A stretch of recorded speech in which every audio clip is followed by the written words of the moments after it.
All right, I have 9 o'clock, so I'll go ahead and get started. Welcome to the fire weather briefing for September 10th, 2025. I'm Rachel, and I'm on for Spokane today, and for Seattle, we have Kayla. And just for our daily disclosure statement, this meeting is being recorded. By joining and participating in the session, consent is being given to the recording. Please keep cameras off per NOAA Privacy Act statement. So taking a look at the current satellite imagery, we have this area of low pressure sort of spinning along the coast just to our south here, and it is creating some moisture and instability, bringing some moisture up into the region, and that's going to keep bringing some showers and thunderstorms each day over the next few days. So here is our fire weather summary for the week ahead. I'll go ahead and pass it to Kayla first to speak to Western Washington. Thanks, Rachel. For Western Washington, yeah, today we do have a slight chance of thunder, mainly over our Cascade Crest, so not as widespread as yesterday. So that'll be in our afternoon hours. And then, as we go into Thursday and Friday, we just have a slight chance of showers over the area. We will have a little weak system over the weekend that will give us another chance of some rain showers over the whole region. But again, we're having kind of low fire weather concerns for right now just because of those troughing and the cooler and rainier conditions. So for right now, over the next week, really not having much concerns other just hopefully we'll have some decent rains from these showers. All right, thanks, Kayla.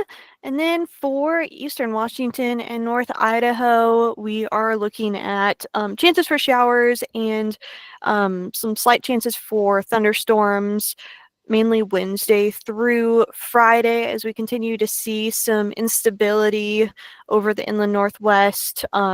We do have elevated fire weather conditions just because we have been seeing some lightning with some storms that have been developing. So while we will see some showers, we haven't seen a tremendous amount of rain.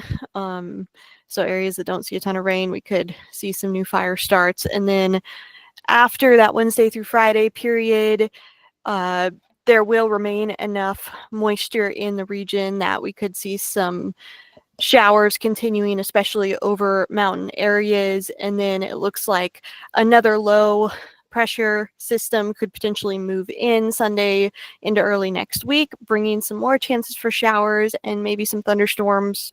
So we'll continue to monitor that. Taking a look at lightning over the past 24 hours, we had quite a few strikes in the Cascades here, and then a few over here in northeastern Washington and a couple in northern Idaho as well. And for 24-hour precipitation, we had a few hundredths, a couple spots with a tenth to 2/10 in the Cascades, and then a few spots with around 100th over here in northern Washington. And I think that is all I have for the slides. For hazards, we just have our air quality alert still out, still a little bit hazy out there in spots.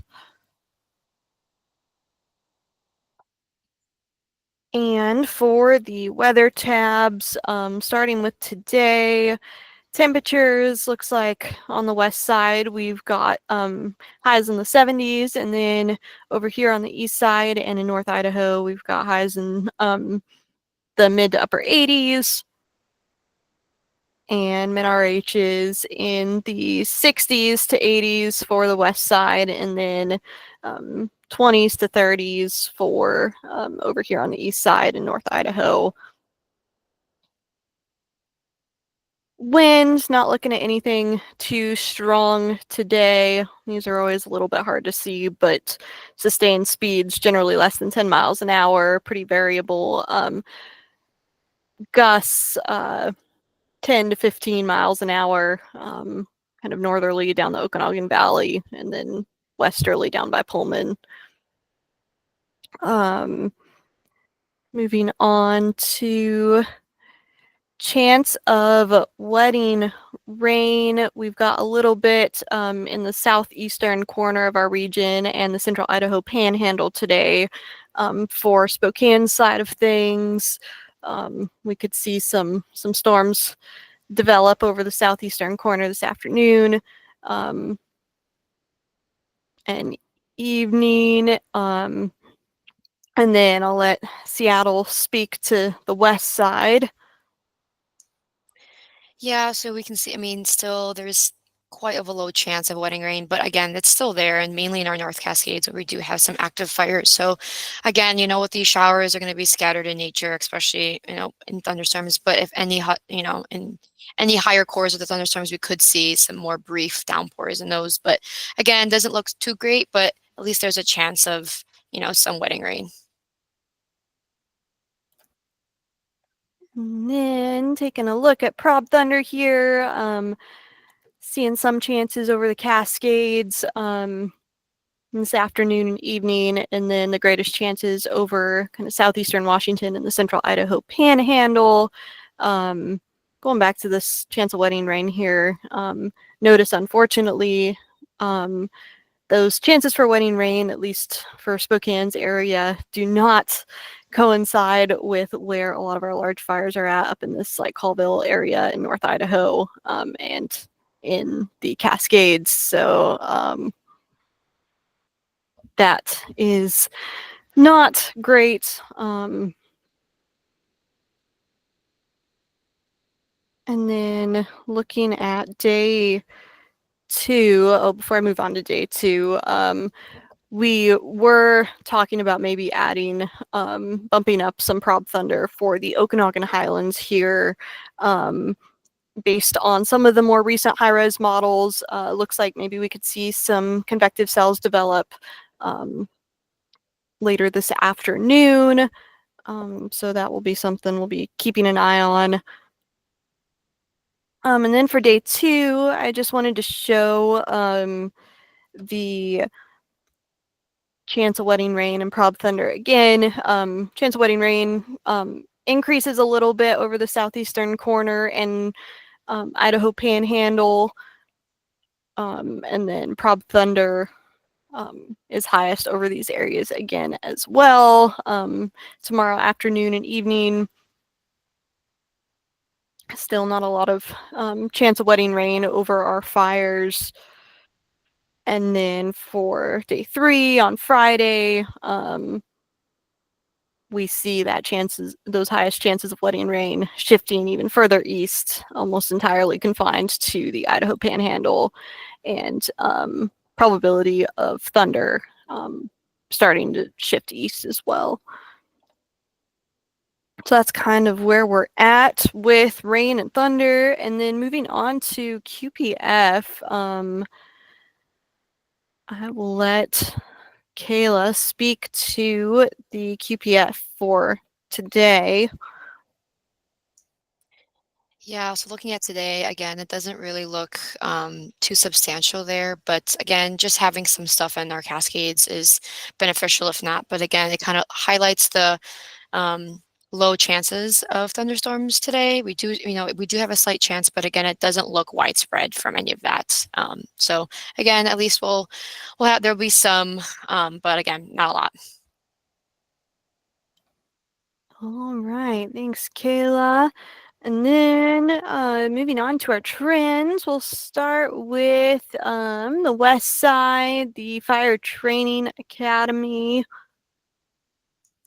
Thanks. I wanted to highlight the Fire Training Academy here just to, show the cooler conditions that we'll have over the next several days and the good relative humidity recoveries. Again, we're not having any hot or dry. We're having, cooler and moist air across our area and cloud cover. So again, with all this in mind, just trying to show that we're, having low concern for any, fire weather, and hopefully this cooler and moist pattern that we have will suppress the fire weather concerns over the next couple of weeks.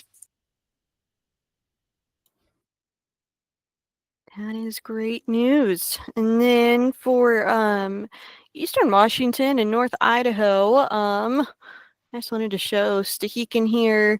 It's a little bit warmer over here in the Cascades and on the east side. We've got some highs in the 80s, and RH is dipping down into the 20s and 30s. Does look like over the weekend and into early next week, those RHs are going to start increasing a little bit. And we could see some increasing chances of precipitation into early next week as well. We'll have to see where that incoming low moving in late in the weekend goes, and whether it will bring us some more widespread wetting rains.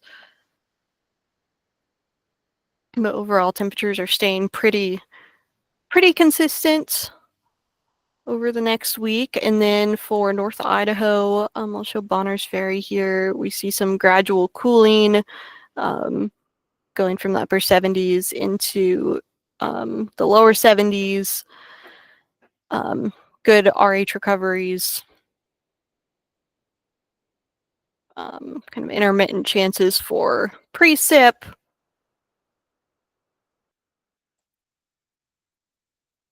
And for the 8 to 14 day temperature and precipitation outlook, we've got above normal temperatures and near to above normal precipitation, below normal for the Olympic Peninsula and west side here. And I think that is all for today. So as always, you can find a recording of this briefing as well as other fire weather info on the fire weather dashboard at weather.gov/otx/fire dashboard.